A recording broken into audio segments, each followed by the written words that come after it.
Everyone, আজকে এমন কিছু টিপস শেয়ার করতে চলেছি যারা ট্রাভেল করতে পছন্দ করে তাদের জন্য খুব উপকারী, জীবাণুমুক্ত আর ইকোনমিক্স দিক থেকে অনেকটাই হেল্প হবে। তাই ভিডিওটা স্কিপ না করে পুরো ভিডিওটা দেখবে। Welcome back to my channel নিপার ঘর সংসার। নিপার ঘর সংসারে আরেকটি ভিডিওতে তোমাদের অনেক অনেক স্বাগত। আমার ভিডিও রোজ দেখো তাদেরকে অসংখ্য ধন্যবাদ, আর যারা প্রথম দেখছো তাদেরকেও ধন্যবাদ। ওটা একদমই স্কিপ করবে না, তাহলে অনেক কিছু মিস করে যাবে। অনেক ইম্পর্টেন্ট টিপস তোমাদের সাথে শেয়ার করছি। আমাদের প্রত্যেকের বাড়িতেই চা হয়, আর চা যখন কাপে ছেঁকে নিতে যাই তখন কিন্তু সাইড থেকে অনেকটাই চা পড়ে যায়। প্লেটের উপরে যদি কাপ বসিয়ে চাটা ছেঁকে নিই তাহলে প্লেটেও চা পড়ে, তখন বিস্কিট দিতে অসুবিধে হয়। আবার কিন্তু প্লেটটাকে আমাদের ক্লিন করতে হয়। কিংবা কিচেন স্ল্যাপে আমরা কাপ বসিয়ে চাটা যখন ছেঁকে নিই, কিচেন স্ল্যাপে অনেকটা চা পড়ে যায়।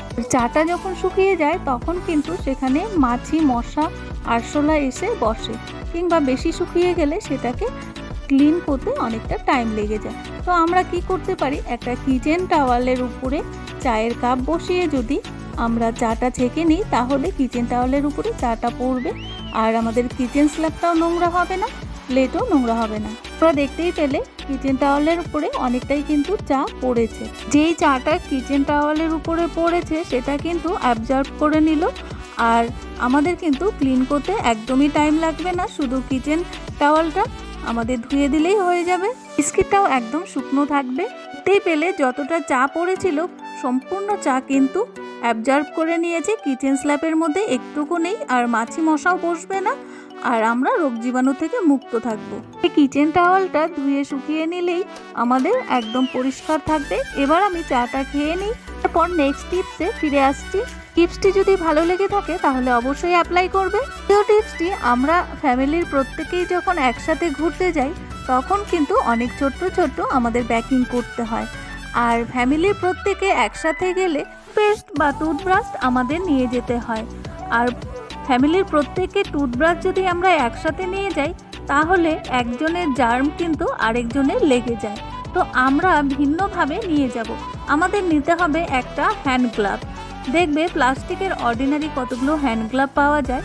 তো এখানে দেখো 5টা আঙ্গুলের ছাপ যেরকম আছে সেই ভেতরে ভেতরে একটা একটা করে ঢুকিয়ে দেবে। তার ভিতরে টুথপেস্ট, আর বাড়িতে যতগুলো মেম্বার থাকবে প্রত্যেকটার ভিতরে টুথব্রাশ ঢুকিয়ে নেবে, তাহলে একটার সাথে একটা লেগে যাবে না আর জার্মও ঢুকে যাবে না। তারপর হ্যান্ড গ্লাভটাকে ফোল্ড করে নেবে। ফোল্ড করে নিয়ে একটা রাবার ব্যান্ড দিয়ে আটকে দিবে।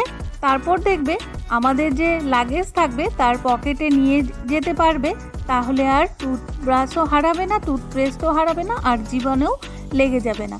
খুব সুন্দর একটা টিপস, তোমরা অবশ্যই অ্যাপ্লাই করবে ট্রাভেল করতে গেলে। আর এক্সট্রা কোনো ব্যাগ বা কোনো কিছুতে এটা নিতেও হবে না। দ্বিতীয় টিপসটি হলো, এখানে একটা সাবান দেখতে পাচ্ছ।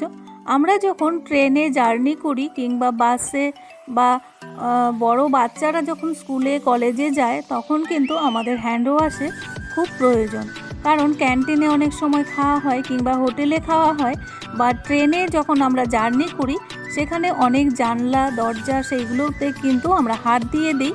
সেই হাতটা না ধুয়েই আমরা কিন্তু অনেক কিছু খেয়ে নিই। তাতে কি হয়, অনেকটা জীবাণু কিন্তু আমাদের পেটের ভিতর চলে যায় আর পেটের অসুখ করে। তো আমরা কি করতে পারি, একটা লাইফবয় সাবান, তোমরা যে সাবান ইউজ করতে চাও সেই সাবানই নিতে পারো, একটা গ্রেটারের সাহায্যে কিছুটা গ্রেট করে নেবে। আমরা যদি লিকুইড হ্যান্ড ওয়াশ নিয়ে যাই তখন কিন্তু সেটা ব্যাগের মধ্যে পড়ে যেতে পারে, কিংবা সেটা এত বড় থাকে বের করাও সম্ভব হয়ে ওঠে না। আর এই ছোট্ট একটা টিপস তোমাদের খুব হেল্প হবে।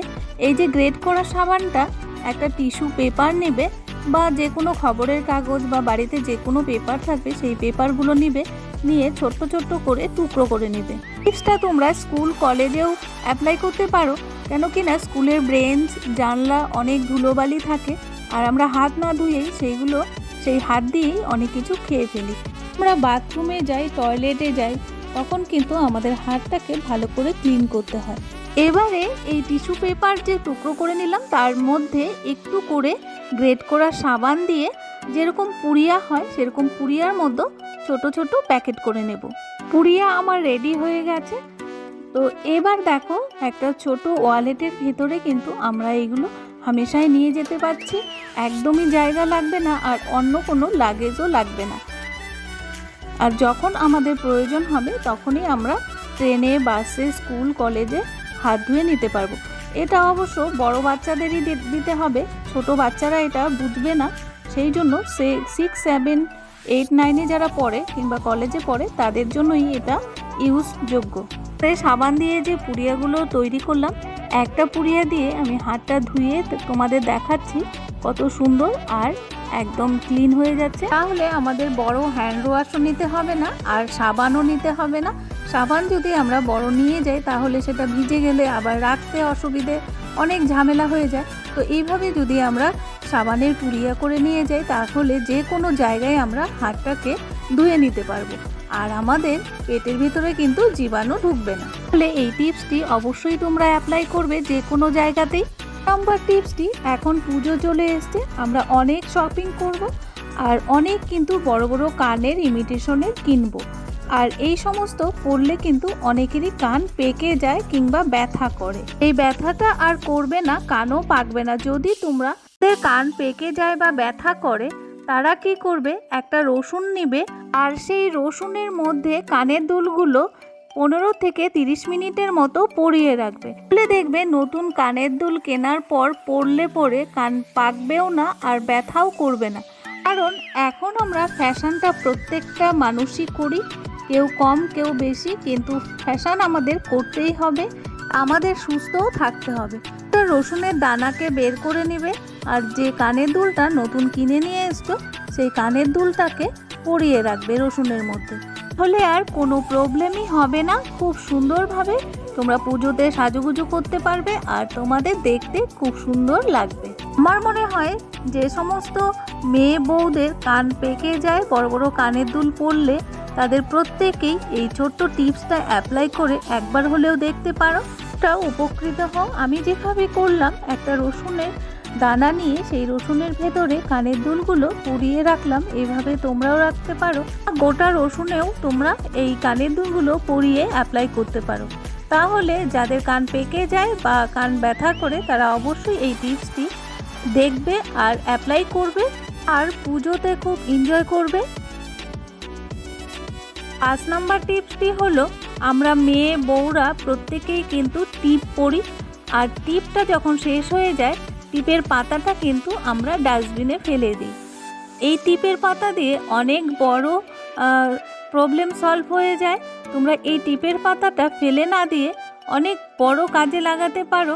তার জন্য কি করতে হবে, একটা হার্ড যে শক্ত টিপের পাতাগুলো হয় সেইটা নিয়ে নিতে হবে। এটা 2 সাইড দেখো বন্ধ আছে আর 2টা সাইড খোলা আছে। একটা সাইড সেলোটেপ দিয়ে ভালো করে বন্ধ করে দিতে হবে। সেলোটেপ যদি না থাকে তাহলে স্ট্যাপলার দিয়ে একটা সাইড ভালো করে বন্ধ করে দিতে হবে। এখানে আমি সেলোটেপ দিয়ে একটা সাইড সিল করে দিচ্ছি। খুব ভালো করে সাইডটাকে সিল করে দিতে হবে যেন কিছু বাইরের দিকে বেরিয়ে আসতে না পারে।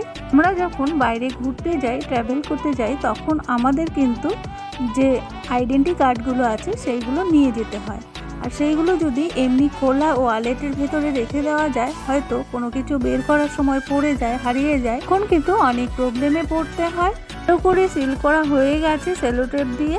এবার কি করব, এটার ভিতরে আমাদের যে প্যান কার্ড আছে, আধার কার্ড, রেশন কার্ড, তারপরে ভোটার কার্ড কিংবা এটিএম কার্ড, সব কিছু এই টিপের প্যাকেটের ভিতরে ঢুকিয়ে রাখতে পারবো।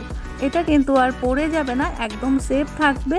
আর আমাদের বাজার থেকে কিনতে গেলে অনেকগুলো টাকাও লাগে, তো এই টাকাটাও লাগবে না। তো ফেলে দেওয়া টিপের পাতা দিয়ে কত ইমার্জেন্সি একটা আমরা জিনিস বানিয়ে নিতে পারলাম। তাহলে তোমরা এই টিপসটি অবশ্যই অ্যাপ্লাই করতে পারো। তারপর ওয়ালেটের ভিতরে এখানে রেখে দিলাম, এখানে পড়ে যাওয়ারও চান্স নেই আর হারিয়েও যাবে না, একসাথে সবগুলো থাকবে। আমি এখানে একটা আই কার্ড ভিতরে রেখে তোমাদের দেখিয়ে দিলাম, এটা খুব ইম্পর্ট্যান্ট একটা টিপস। নম্বর টিপসটি হলো, আমরা অনেকেই কিন্তু হাতে ঘড়ি পরি, অনেক সময় খুলতে ভুলে যাই, জলে হাত লেগে যায়, তখন ঘড়িটা ভিজে গেলে ভিতরে জল ঢুকে যায়, তখন আমরা খুব টেনশনে পড়ে যাই, টাইম দেখতে পারি না, ঘড়ি অফ হয়ে যায়। তখন আমাদের ছুটতে হয় দোকানে ঘড়ি ঠিক করার জন্য, কিন্তু হাতে যদি টাইম না থাকে কি করে যাবে, কিন্তু আমরা টেনশনে পড়ে যাই যদি ঘড়ি ঠিক না হয়, তো অনেকগুলো টাকারও দরকার হয়। সেটা আর করতে হবে না, আমাদের যে রান্নাঘরে চালের ড্রাম থাকে সেই চালের ড্রামের ভেতরে 1 থেকে 2 ঘন্টা ভিজে যাওয়া ঘড়িকে রেখে দেবে। তাহলে দেখবে ঘড়ি একদম আগের মতো চলতে শুরু করবে, আর কোনো প্রবলেমই থাকবে না, দোকানেও যেতে হবে না, আর এক চুটকিতেই সমস্ত প্রবলেম সলভ হয়ে যাবে। কোনোদিন তোমাদের ভুলবশত ঘড়ি জলে ডুবে যায় কিংবা ভিজে যায়, খুলতে ভুলে যাও, তাহলে অবশ্যই চালের ভেতরে রেখে দেবে, একদম ঘড়ি আগের মতো চলতে শুরু করবে। তাহলে আজকের টিপসগুলো তোমাদের কাছে কেমন লাগলো তোমরা অবশ্যই কিন্তু একটা লাইক করে কমেন্টস করবে। আর যারা নতুন বন্ধু দেখছো তারা অবশ্যই সাবস্ক্রাইব করে বেল নোটিফিকেশনটি অল করে রাখবে, তাহলে আমার নিত্য নতুন ভিডিও, ব্লগ বা রেসিপি বা কিচেন টিপস সবার আগে পৌঁছে যাবে। আর যদি ভিডিওটা বেশি ভালো লেগে থাকে তাহলে ফ্যামিলি আর বন্ধুদের সাথে শেয়ার করতে পারো, তাহলে তারাও উপকৃত হবে। যারা আমার ভিডিও ফার্স্ট থেকে লাস্ট পর্যন্ত দেখলে তাদেরকে অসংখ্য ধন্যবাদ।